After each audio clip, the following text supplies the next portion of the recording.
Right, for more on this, we're joined now by Volchere Kgekwane, who is the CEO of the National Black Business Caucus of the Black Business Council. A very good evening to you, and thank you so much for speaking to us. So, the Deputy Finance Minister saying over the weekend that the current economic environment, including load shedding and the July riots last year, led to government being unable to carry out some of the programs.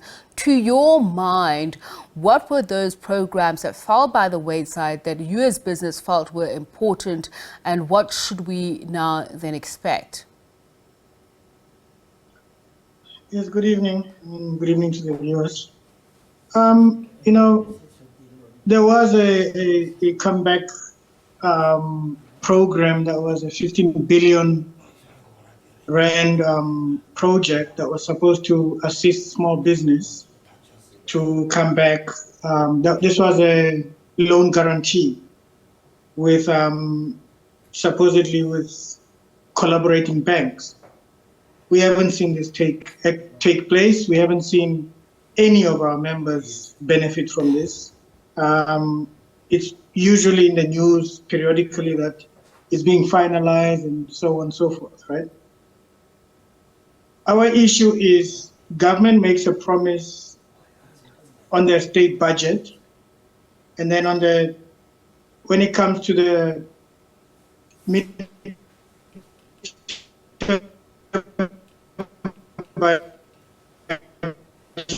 All right, Mr. Kgekwane, we seem to be having a problem with the connection. Let's see if you can hear us now. So you're saying government makes a promise, it doesn't follow up. What reasons have been given for not meeting these objectives?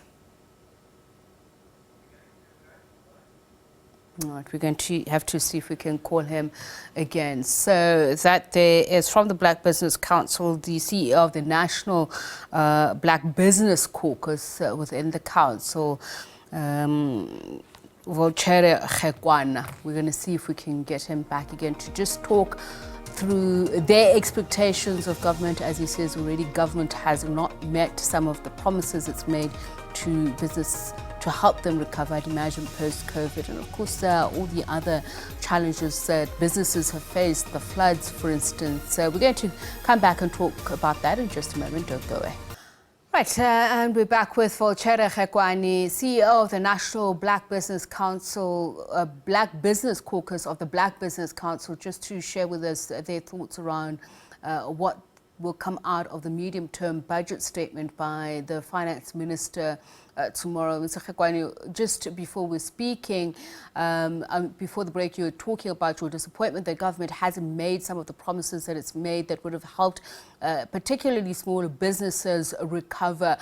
And I was asking, has there been any engagement of late with government? Do you expect things to change tomorrow? Are they letting you know why they aren't meeting their commitments? No, as the NBBC, we haven't. This is not the first time that this happens.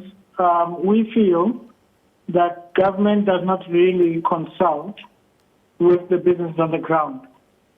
The government is very detached to the issues that we face. Currently, fuel has gone up. Everything that small businesses used to procure to do their business goes up because of transportation costs due to diesel and petrol pricing, right? Load shedding is a big issue. Businesses just can't sustain themselves because of load shedding. And then you've also got the inflation, the collapse of our currency, going lower and lower. So as small businesses, these things are hitting us. And you must remember that small businesses need funding, access to funds to develop, to get bigger. But now, just to survive, there has to be some kind of safety net put in place just for the small businesses to stay afloat, because they're literally struggling to stay afloat, you see.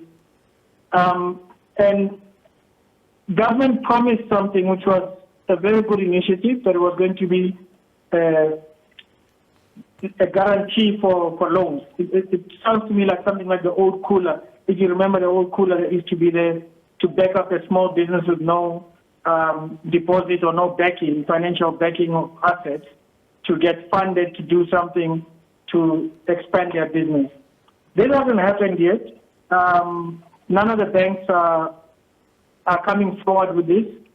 So we are wondering what's going to come out tomorrow that's going to be better when the last promises haven't come to fruition. What would you like to see? What we'd like to see a small business is some kind of relief package, even if it's 250,000 as a grant to assist small businesses that have been functioning for more than 6 months, that just cannot keep the doors open because they cannot plan for anything because Eskom is killing businesses out there.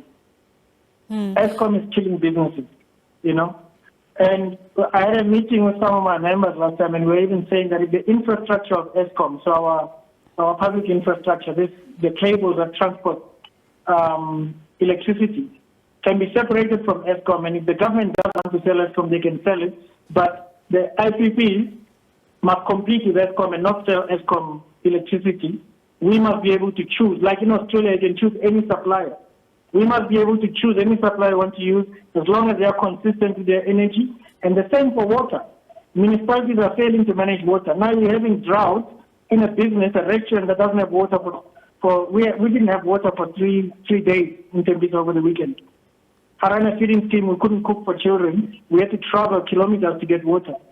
So the management of the whole system, what I'd like to see in the budget, in the midterm budget, is a way that small businesses can be given something to assist them to stay afloat as a grant. Those who qualify, and the qualifying criteria would have to be one that is ask you this: small business. who would you suggest ought to qualify? Government has already close on 28 million people who are receiving some sort of a grant. There's been talk and nothing yet finalized on the basic income grant. The government saying that close on 50% of the public purse already goes to these grants. So it's clear that it's not fiscally sustainable. So is there need to be a complete overhaul of the types of grants, to whom it goes to and who qualifies? Well, it's interesting to me when we're told that the government doesn't have money. There was a 350,000 rand grant that was produced by the Department of Small Business for small businesses during the COVID, a recovery type grant. But that grant's qualifying criteria did not fit anybody in the township or in rural.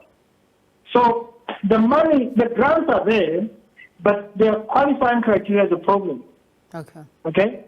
So this thing of the government doesn't have money or is struggling to raise the money to do this, I don't think that's true. I think the management of the system is the problem. So you're saying use what you have effectively. Government is again speaking about the need for structural reform. We've been hearing this for years and years, but nothing comes to fruition.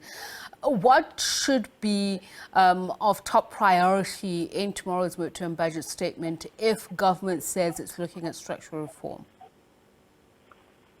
Okay, I think priority, when you speak about priority and we take 5 billion and give it to Eskom, and then Eskom gives 4 billion away to somebody and doesn't even chase it because they say the money is unrecoverable. Yet small businesses are struggling, So the priority should be small business and the average citizen who's unemployed and cannot fend for themselves. Government should have a fund, even for NPOs, to assist the communities they are within. The government is doing very little for NPOs at the moment.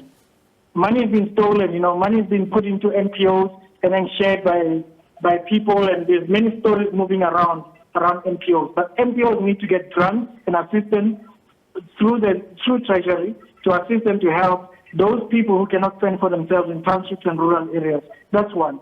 Small business needs to be developed. But it's very hard for small business to develop when the infrastructure of the country is not sustainable, is not consistent, and is not sufficient. We need government to take that seriously. And if they want to deal with Eskom by giving it money, I think Eskom should be left to fend for itself and compete with the IPP we must be able to choose which entity we buy electricity from. Whichever entity can supply a better service, we must buy direct from them. But IPPs must not sell to ESCOM after government gives ESCOM money to buy electricity from IPPs. It's a cycle of disaster. All right, thank you so much for speaking to us. Much appreciated, speaking on behalf of the Black Business Council, that there is, Mr. Kgekwane, just saying government needs to, at basic minimum, meet the promises that it's made, but also perhaps consider giving grants to the right people, and as you heard him say, that also have the choice to make the right decisions. Volchere Kgekwane.